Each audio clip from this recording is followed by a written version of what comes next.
Bonjour, aujourd'hui je te propose de travailler sur le cas possessif. Donc on va exprimer la notion de possession, le truc de, etc. Alors comment est-ce que ça se construit? On appelle ça le génitif en anglais. Donc le génitif se prononce déjà comme un S au pluriel. On va mettre un apostrophe S et on va le prononcer comme un S au pluriel, donc ce bruit se, d'accord? Et on va donc ajouter l'apostrophe S à un nom. Donc ça peut être un nom propre, comme ici, Tom's car, la voiture de Tom, ou un nom commun, my father's wallet, le portefeuille de mon père. D'accord? Quand le nom se termine par un S, donc c'est le S du pluriel, alors tu vas juste ajouter l'apostrophe. Par exemple, my parents, ici donc j'ai un pluriel régulier, je lui ajoute le S, je vais simplement mettre l'apostrophe et je vais ajouter car. Donc la voiture de mes parents, my parents' car. D'accord?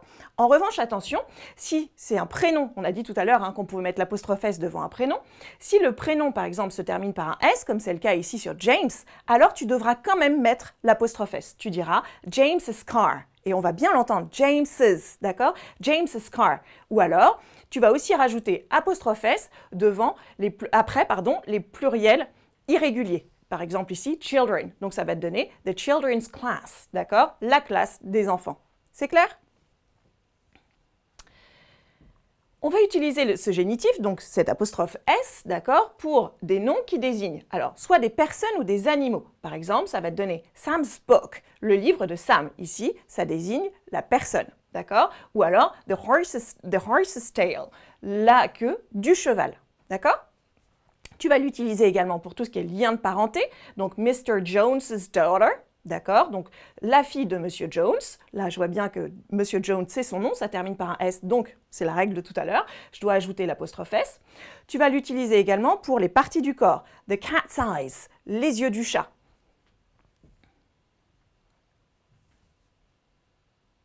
Tu vas l'utiliser enfin pour les pays, des villes, par exemple le métro londonien, London's Tube, d'accord?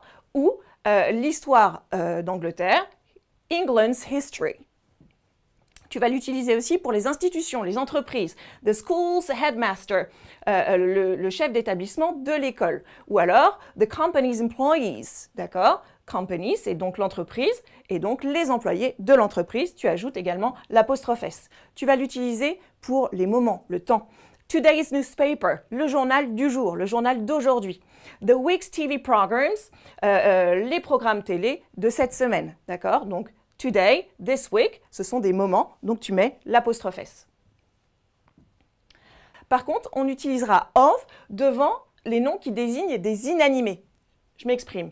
The roof of the house, d'accord? Donc, le toit de la maison, ok? Donc, the house, objet inanimé, donc le toit de la maison. À cause de the house, je mets of. The door of the car, même chose. The car, objet inanimé, donc the door of the car.